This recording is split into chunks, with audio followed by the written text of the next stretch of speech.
Hey y'all. Yeah, it's long, but it's warranted.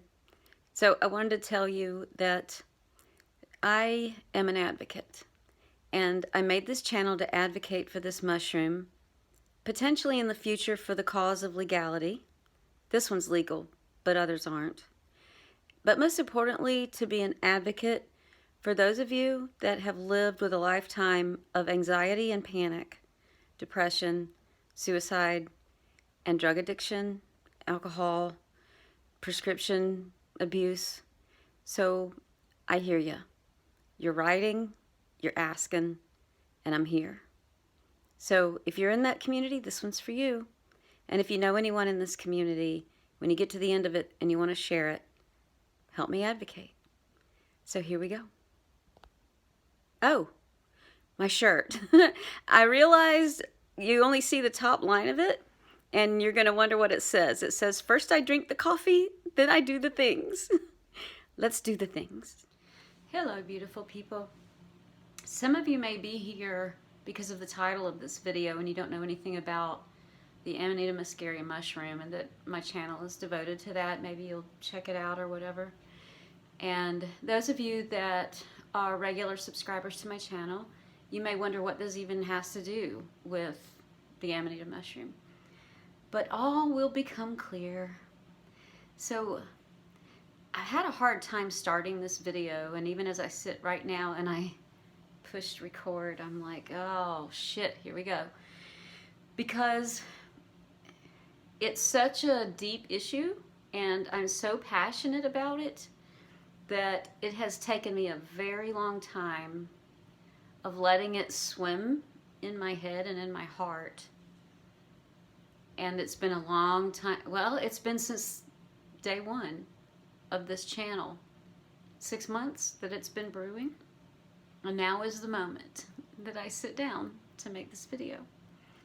So a lot of people are here because they've lived with a life of addiction, abuse, anxiety, trauma, PTSD. And I would say at this point that probably makes up maybe 60% of my channel, and the rest of it split between recreational users and people looking just for peace and enlightenment or just love mushroom hunting and like this mushroom. But it's a very large part of my channel. So this is about advocating for yourself.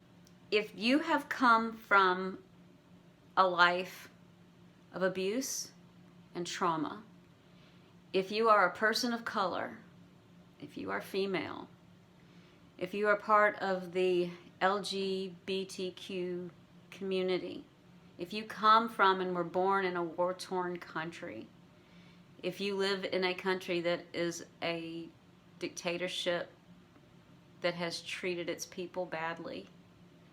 If you have come from any of these situations, there's no way that you haven't lived with some form of something that told you you don't have a right to exist either in your current form or at all.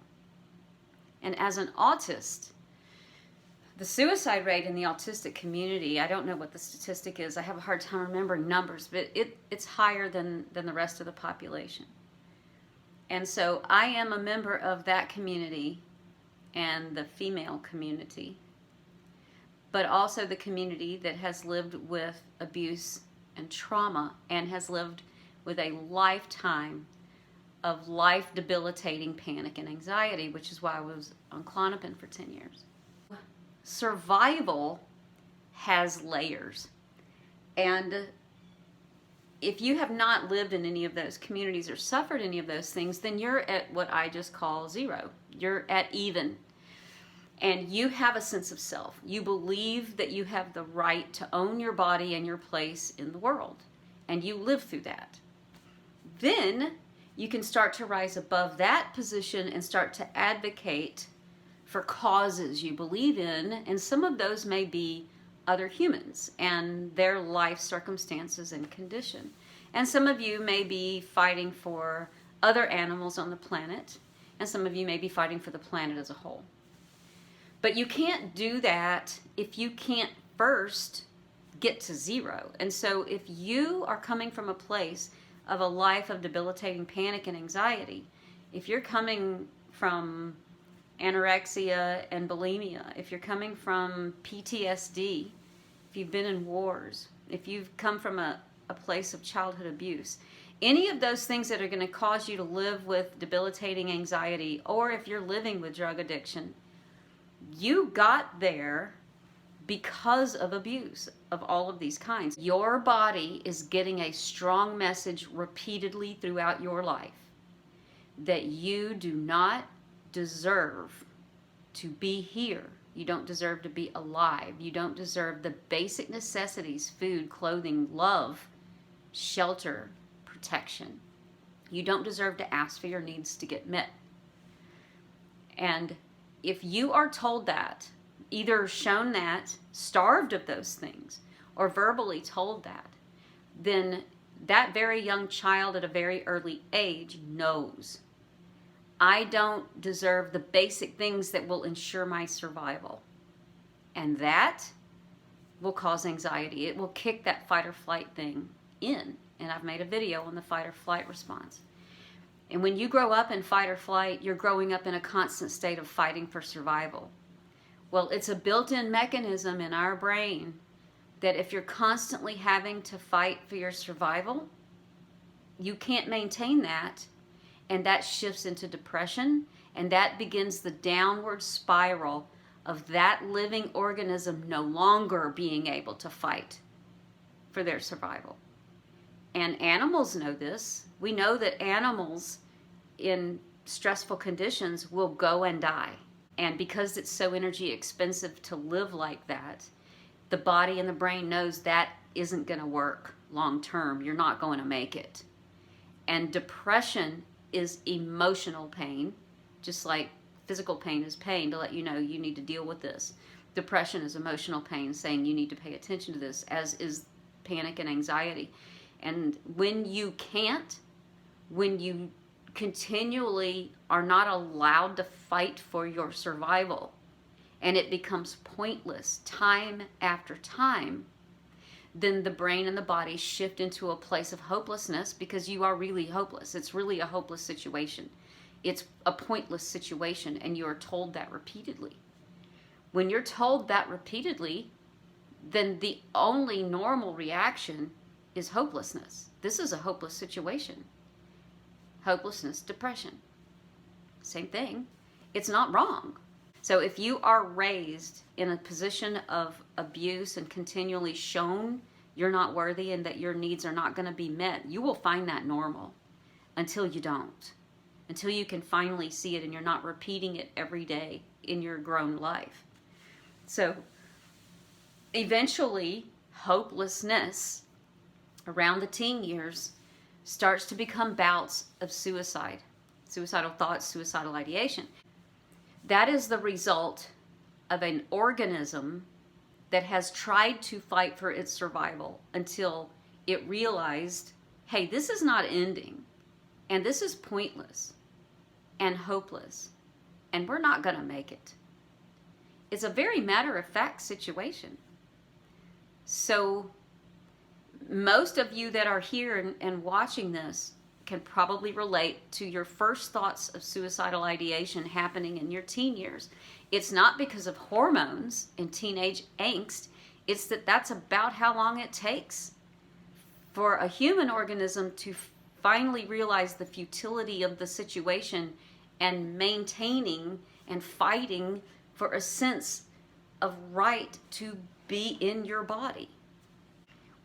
I come from the autistic community, and it's pretty gross to grow up an autist in a world that had yet to learn what autism was, because you're just continually told, mocked and laughed at for how weird you are, and told you don't belong and you don't fit in. You're shamed by your teachers, your parents, and your therapists.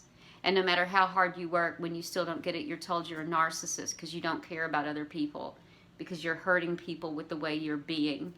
And you're told that you're refusing to act right. They think if they're tough on you, then you'll get it.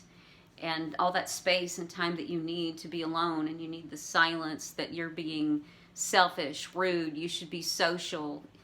You get it from all sides, that no matter where you go and what you do, from your personal relationships to love relationships to your relationships with your parents, your siblings, your teachers, your therapists, no matter where you go, you're told you're fucked up.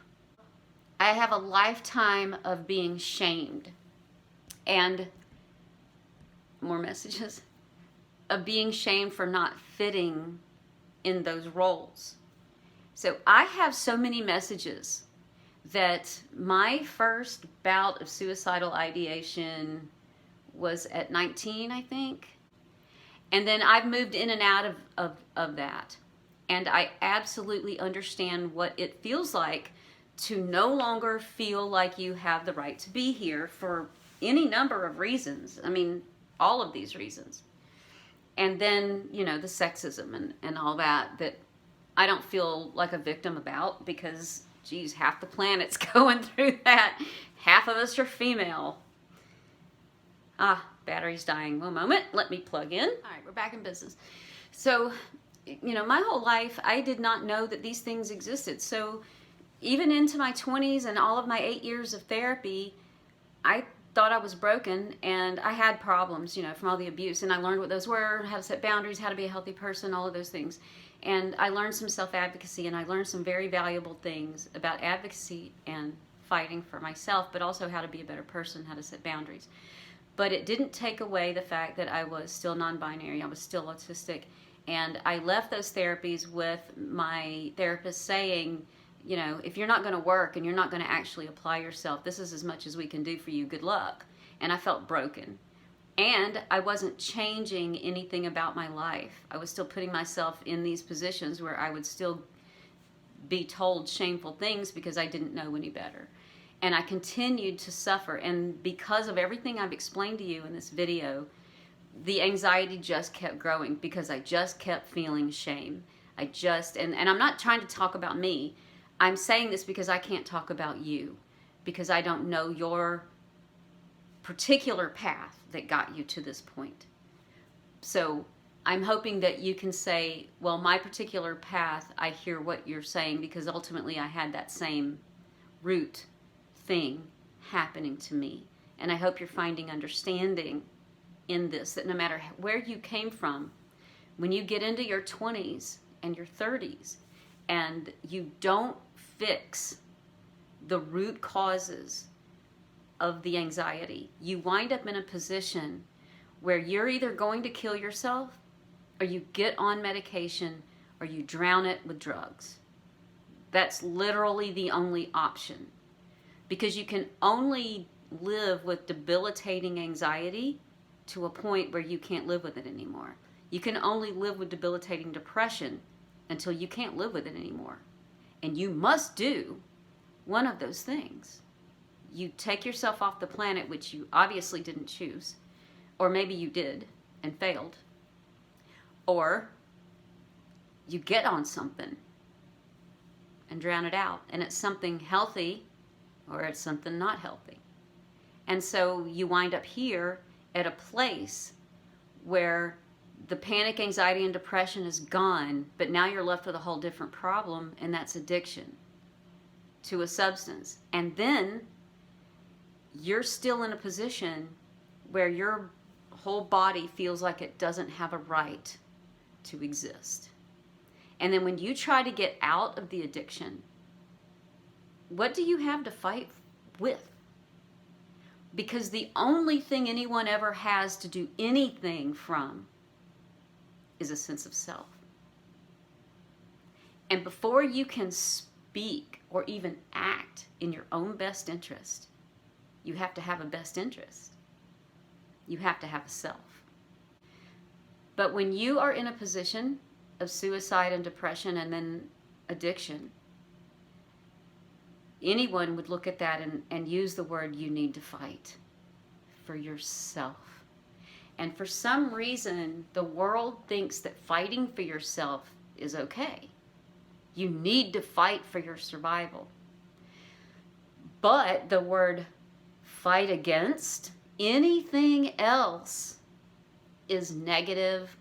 You must not be enlightened. You must not have a sense of peace, and because no one should be fighting.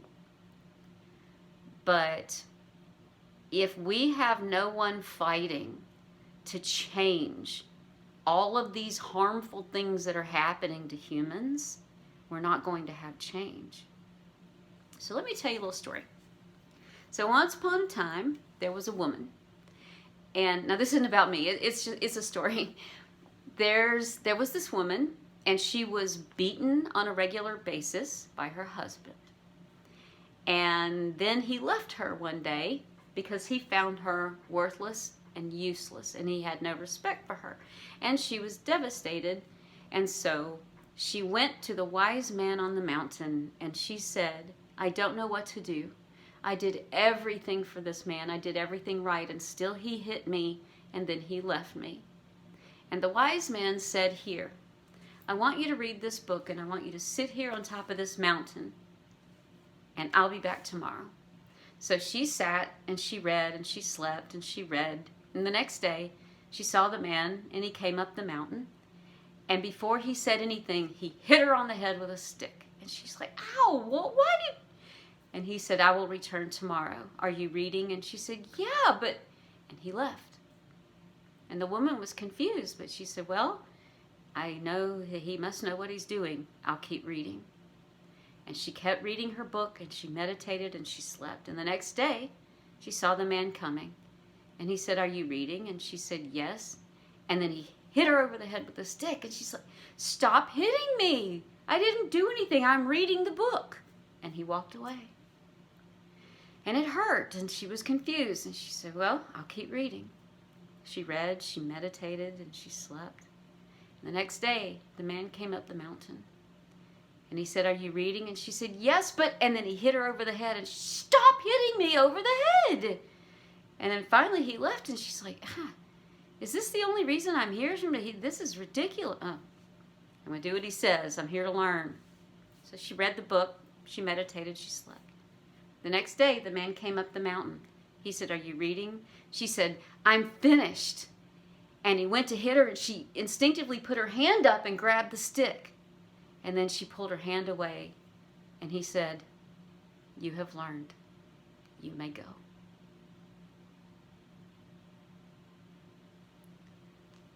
The only way that she could do that was a sense of self-preservation. And so fighting for your sense of respect, of your sense of self, is the first fight that you must do. And that takes many forms. It's going to take whatever form it has to take.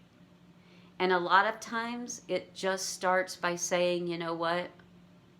If I'm not going to leave the planet and I'm going to stay, I want better than this. I'm going to give it one more shot. And I want to get off this drug, these drugs, and out of this depression and anxiety. And maybe that's how you found my channel. But from there, where do you go? Well, I can tell you, you go where I've been.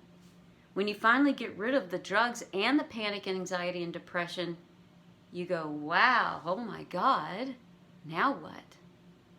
And I'll tell you what, now what? What you start to realize are all of the things that were happening to you all along that caused all of that depression and anxiety in the first place.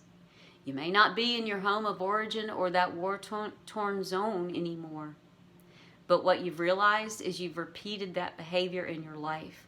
You've surrounded yourself with a job and a boss and a spouse or significant other and friends that continue to treat you that way. And you eventually start making some changes, right?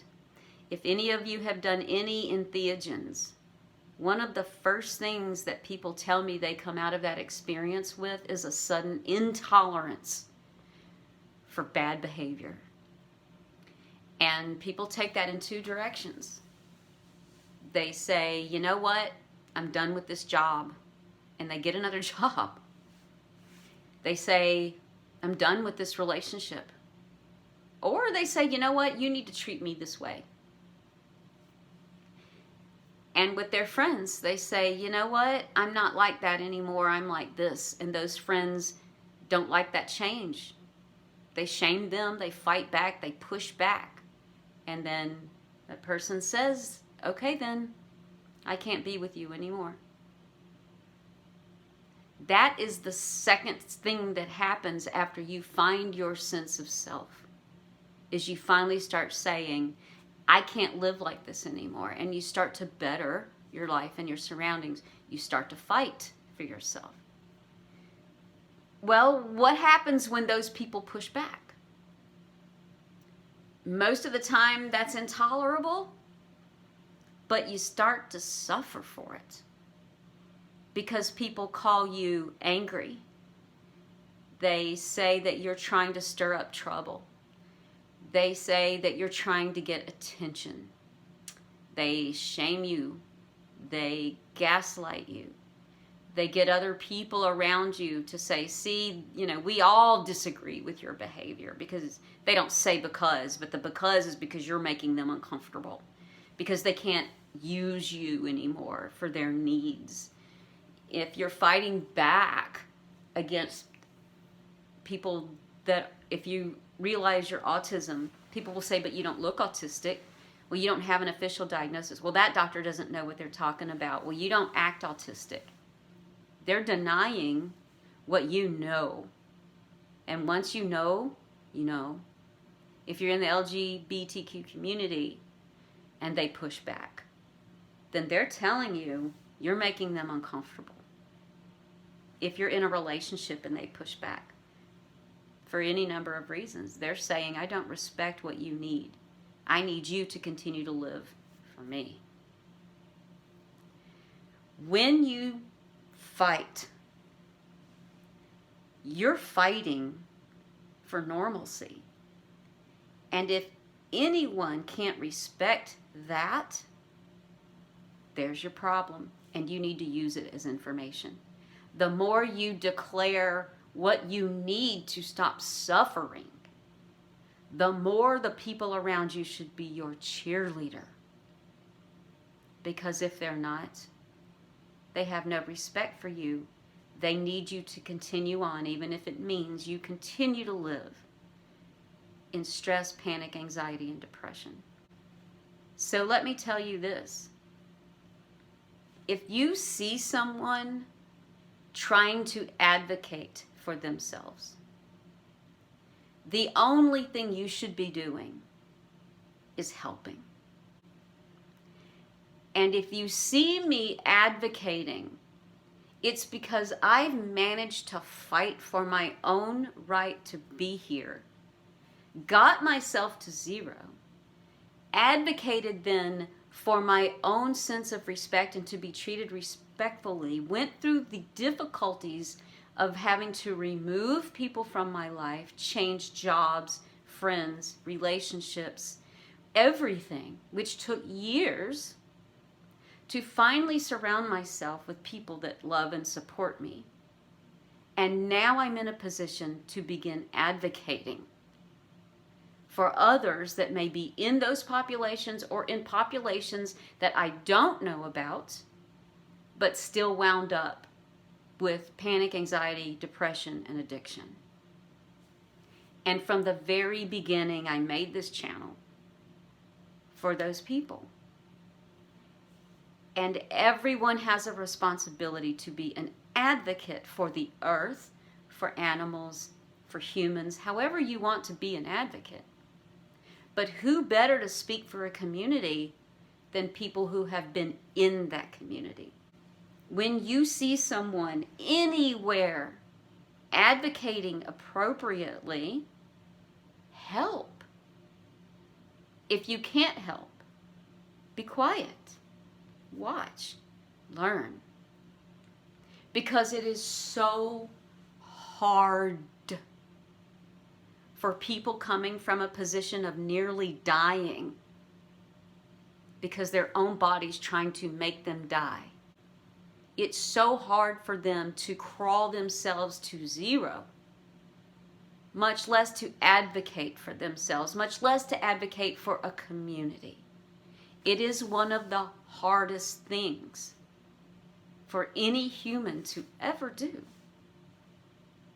When you see it, help. Cheer them on. So I'm making this knowing I'm going to get a lot of backlash from it. But it's time. It's been 6 months in coming. And I don't abuse at all. But there are people who misunderstand what abuse is. And abuse is calling people names and gaslighting. It's not abuse to say, that's offensive. I feel shamed. I don't like that. You hurt me. That's healthy. To then explain why. When you said this, it's this. It feels this way to me. When you do that, you're saying this to me. That's the appropriate thing to do, to explain. And I had to learn this. This is part of what I did learn in therapy that was healthy. If you don't see advocacy as healthy, then chances are you've also been raised to tolerate intolerable behavior and play nice. If you are uncomfortable with advocacy, then you have still not reached a position where you feel like you have the right to be an advocate for yourself. And people standing up for something for themselves, to own their place, to maintain that space in their life, if that feels uncomfortable, it should be a warning to you. Because that's sad. Because no one should feel uncomfortable with another person saying, hey, wait, no, that hurts. And I remember when that used to make me uncomfortable. I'd run for the door. Oh shit, shit's about to hit the fan. I'm not going to be around for this. It doesn't make me uncomfortable today. Because I'm not uncomfortable advocating for myself. So I may not be talking about the mushroom, but the mushroom is what brought me here. And hopefully the mushroom is what brought you here. I can be angry. I can be a fighter. And I can still be compassionate, loving, and kind. Because what I have found is more often than not, you have a mix of feelings all the time. It is very rare to have one feeling. And those moments feel so good because they're so rare. To feel unbounded joy rarely happens. But also, anger can be addictive because it blocks out conflicting emotions. But honestly, most of the time you are living in a state of conflicting emotions. You're grateful for your job. You like your job. You hate the traffic. You're sleep deprived. You're hangry. And you don't like someone you work with. And you're frustrated. You love your significant other. And so even as I am speaking to you and I feel a sense of anger at some of the things that are happening in my comments section, I'm also holding space right now for one of my children that I'm very proud of. And I'm holding space for a significant person in my life who's going through something extremely painful and my heart is hurting. And there's a new recipe I'm going to try today and I'm very excited about it. And I feel all of these things. So when people try to come at me when I give warnings at the beginning of a video and they say, you scare me, you're negative, I don't like your channel. What they're saying is, you are a single, flat person incapable of the depth of human expression and emotion. I don't like that. Wow. Who invited you to come tell me that? Just move along. What I am is myself, and I never set out to make this channel deciding I would put on a front for the channel, because that doesn't serve the kind of channel and community that this is. The people that I want around are authentic people. People that don't live as sheeple. People that are looking for truth. And I don't know how to be any other way. I can't decide a personality and then like do this to my face and then push the camera and be like, hello, today we're gonna talk and just I want to throw up just acting it out. I can't. It's just not who I am. One thing I will promise you that I will always be is me. So what you see in any one video is authentically me. I will always show up honestly. And that's all I have to say about that. And I love you, beautiful people.